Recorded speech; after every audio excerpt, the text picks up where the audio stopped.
नमस्कार दोस्तों, मैं योगेश जैन मेरे YouTube चैनल पे आपका हार्दिक स्वागत करता हूं। आज का जो हमारा टॉपिक है वह है टाइप 1 डायबिटीज। यदि आपको आपके किसी परिचित को या फैमिली मेंबर को टाइप 1 डायबिटीज है तो यह वीडियो आपके लिए बहुत ही यूजफुल होने वाला है। इस वीडियो में आप जानेंगे कि टाइप 1 डायबिटीज होता क्या है, एग्जैक्टली कारण क्या है टाइप 1 डायबिटीज होने का, इसके सिम्टम्स क्या होते हैं और लास्ट में हम चर्चा करेंगे कि क्या टाइप 1 डायबिटीज को भी रिवर्स किया जा सकता है। सबसे पहले हम समझते हैं कि डायबिटीज क्या होती है। जब भी आप खाना खाते हैं तो हमारी बॉडी में ग्लूकोज का निर्माण होता है। वह ग्लूकोज हमारी बॉडी से ब्लड में पहुंचता है। अब जो हमारा ग्लूकोज है अभी जो ब्लड में है वह सेल तक पहुंचता है। सेल तक इसलिए पहुंचता है क्योंकि सेल को काम करने के लिए ऊर्जा या एनर्जी की आवश्यकता होती है जो उसे ग्लूकोज से मिलती है। बट डायबिटीज की कंडीशन में क्या होता है कि हमारा जो ग्लूकोज है वो ब्लड से सेल तक ट्रांसफॉर्म नहीं हो पाता है, हमारा ग्लूकोज ब्लड में ही रह जाता है। तो इस कंडीशन को डायबिटीज कहते हैं। जो हमारी ह्यूमन बॉडी है उसमें ग्लूकोज के लेवल को 2 टाइप के हार्मोन्स कंट्रोल करते हैं या नियंत्रित करते हैं। पहला हार्मोन है इंसुलिन हार्मोन्स, दूसरा हार्मोन्स होता है ग्लूकागोन हार्मोन्स। अब जो इंसुलिन हार्मोन्स है उसका काम रहता है हमारी बॉडी में ग्लूकोज के लेवल को कम करना या डाउन करना। जो ग्लूकागोन हार्मोन्स है उसका काम रहता है हमारी बॉडी में ग्लूकोज के लेवल को अप करना या बढ़ाना। आपको स्क्रीन पर दिख रहा होगा, इसे पेनक्रियाज या अग्नाशय बोलते हैं। यह एक प्रकार की ग्लैंड होती है, इससे इन दोनों हार्मोन्स का सीक्रेशन होता है। अब जो इंसुलिन हार्मोन्स है उसका जो फॉर्मेशन है वो बीटा सेल्स के थ्रू होता है और जो ग्लूकागोन हार्मोन्स है उसका फॉर्मेशन अल्फा सेल्स के थ्रू होता है। अब जो बीटा सेल्स हैं कभी कभी हमारी बॉडी में डिस्ट्रॉय हो जाती हैं या नष्ट हो जाती हैं। अब जैसे ही हमारी बॉडी में बीटा सेल्स डिस्ट्रॉय हुई उसी टाइम से हमारी बॉडी में इंसुलिन का फॉर्मेशन या निर्माण होना बंद हो जाता है।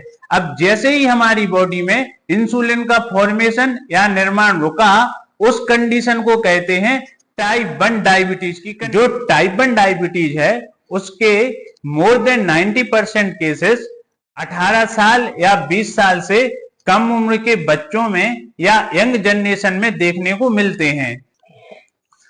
अब देखिए, जो टाइप 1 डायबिटीज होती है वह एक जेनेटिक डिसऑर्डर होता है, बट हर केस में जेनेटिक डिसऑर्डर ही हो यह संभव नहीं होता है।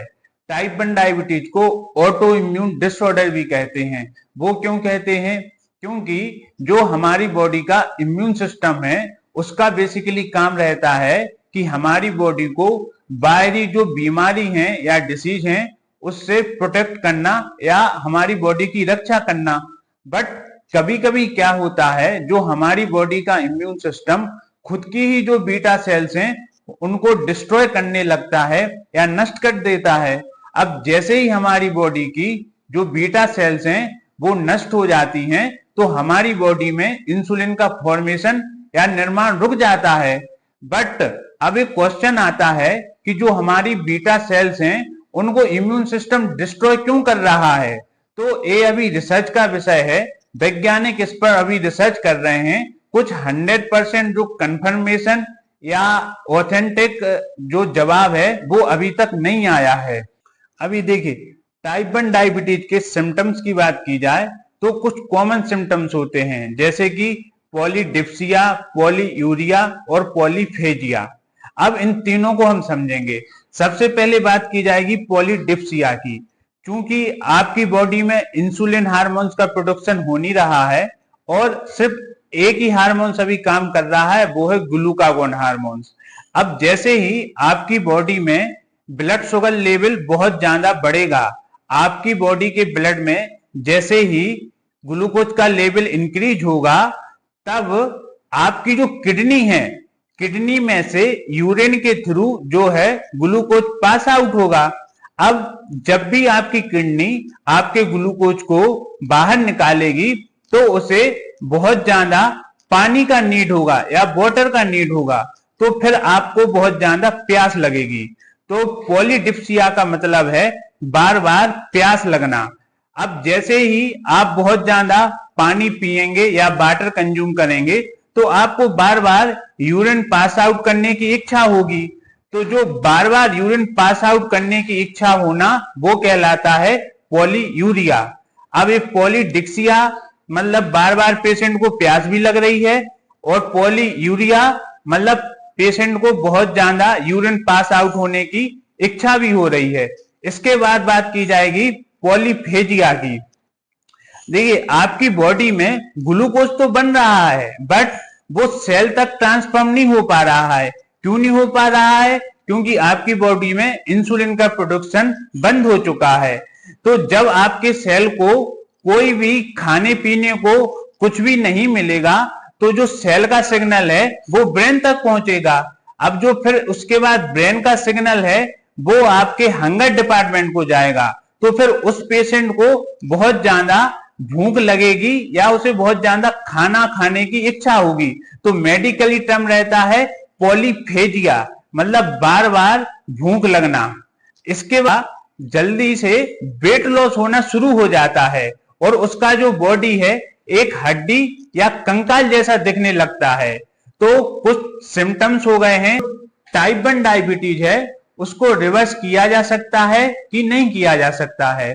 तो अभी तक की जो स्टडी हुई है उसका कंक्लूजन यही निकला है कि टाइप 1 डायबिटीज को रिवर्स नहीं किया जा सकता है, क्योंकि जो आपका बीटा सेल्स है वो डिस्ट्रॉय हो जाता है और उसका फिर से निर्माण नहीं हो पाता है। इसलिए जो अभी टाइप 1 डायबिटीज है उसको रिवर्स तो नहीं किया जा सकता पर उसको मैनेज जरूर किया जा सकता है। अकॉर्डिंग टू ICMR गाइडलाइन, यदि आप अपना जो इंसुलिन थेरेपी है वो प्रॉपर ले रहे हैं, आप डेली एक्सरसाइज कर रहे हैं, आप स्ट्रेस से दूर हैं, तो आप एक हेल्दी लाइफ जी सकते हैं। होपफुली इस वीडियो से आपको टाइप 1 डायबिटीज से रिलेटेड सारे डाउट क्लियर हो चुके होंगे। नेक्स्ट वीडियो में हम चर्चा करेंगे कि टाइप 2 डायबिटीज क्या होती है। यदि आपको लगता है ये चैनल आपके लिए यूजफुल है तो इस चैनल को लाइक करें, शेयर करें, सब्सक्राइब करें और बेल आइकन ऑन करें, ताकि हेल्थ से जुड़ी नई जानकारी प्राप्त करने के लिए नए वीडियो का नोटिफिकेशन आपको मिल सके।